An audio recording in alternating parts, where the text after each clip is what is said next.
L'influence marketing est un milieu encore nouveau et même s'il tend à se professionnaliser, il n'en reste pas moins sinueux de s'y aventurer dès lors qu'on n'a pas les connaissances ou alors qu'on est mal accompagné. C'est pourquoi dans cette vidéo, j'ai listé les 4 principaux pièges ou erreurs à éviter pour se lancer dans l'influence marketing. Avant d'aller plus loin, je me présente, je m'appelle Mathieu, je suis un véritable passionné d'influence marketing. J'ai découvert ce milieu-là il y a plusieurs années lorsque je cherchais moi-même à développer mon activité et depuis j'ai fondé Influnéo qui est une agence de stratégie d'influence internationale. En gros, on aide les entreprises à se développer, à s'internationaliser grâce à l'influence marketing. D'ailleurs, j'en profite, mais je te conseille de rester jusqu'à la fin car j'ai une surprise qui, je pense, pourrait vraiment t'intéresser. Je t'en dis pas plus et je te laisse pour la vidéo. Aujourd'hui, on ne va pas s'attarder sur la définition de l'influence marketing ou d'un créateur de contenu. Je vous laisse aller checker mes dernières vidéos pour mieux comprendre ce qu'il en est, je vous mets un lien directement dans la description.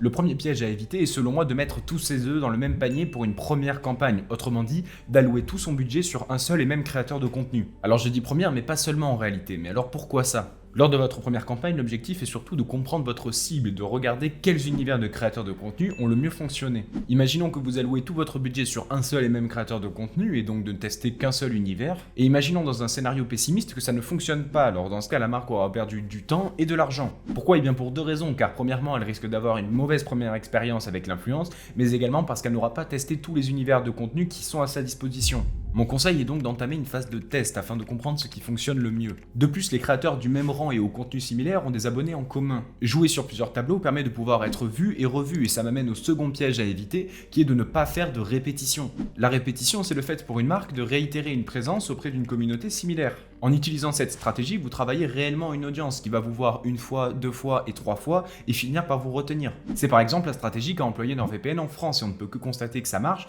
car on a été tellement envahi de collaboration que si aujourd'hui on doit aller se tourner vers un VPN, on va forcément aller vers eux. Cette logique-là me permet de faire le lien avec le troisième piège à éviter qui est selon moi de tout miser sur la conversion directement. Alors oui, je sais, beaucoup de startups et de boîtes qui débutent veulent un rendement maximal et donc maximisent cette conversion à court terme. Cependant, vouloir exclusivement de la conversion, c'est ne pas comprendre les mécanismes de l'influence. Alors je ne dis pas que c'est impossible, on a eu nous-mêmes d'excellents résultats en termes de conversion, mais c'est pas ce qui doit primer directement. Selon le livre Comment écrire une bonne publicité de Victor Schwab, il convient qu'une personne doit être exposée au minimum 7 fois à une publicité pour pouvoir être poussée à l'achat. C'est donc le temps, la répétition et une stratégie efficace qui vont optimiser cette conversion, et non une collaboration en one shot au petit bonheur la chance. Il est donc pertinent de tabler sur des campagnes de notoriété afin de continuer à vous faire connaître, et ainsi au fur et à mesure augmenter vos conversions grâce à la répétition et avec diverses actions de réduction au cours de périodes propices auprès d'une communauté qui vous connaît déjà de près ou de loin. Avant de passer au quatrième piège, si la vidéo te plaît, n'hésite pas à t'abonner, ça m'aide vraiment à développer la chaîne. Le quatrième piège à éviter est la suite des précédents et pour moi c'est de tabler sur du court terme. Aujourd'hui l'influence s'est vraiment développée, beaucoup de marques sont en train de sauter dans le wagon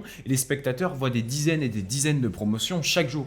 Maintenant laissez-moi vous poser une question. Pensez-vous vraiment que la moindre personne va se souvenir de vous si vous réalisez qu'une seule promotion ? On l'a dit au départ, c'est très important de lisser sa présence afin de pouvoir l'étaler au maximum et d'avoir une récurrence. Et les marques qui ont réfléchi comme ça, vous les connaissez si vous êtes actif sur les réseaux sociaux. Avant de conclure, si tu souhaites en savoir plus, j'ai réalisé une vidéo complètement gratuite et qui va t'expliquer de A à Z comment scaler ton business grâce à l'influence marketing. Je t'en dis pas plus et je te laisse aller directement dans la description. L'influence marketing, bien que prometteuse, peut s'avérer être un terrain miné si on n'a pas les connaissances nécessaires. Cependant, en évitant ces pièges et en te formant, tu pourras atteindre ces objectifs. L'influence marketing, c'est un monde passionnant, donc n'hésite vraiment pas à en découvrir davantage. Je te remercie de m'avoir écouté, on se dit à la prochaine pour de nouvelles vidéos, c'était Mathieu.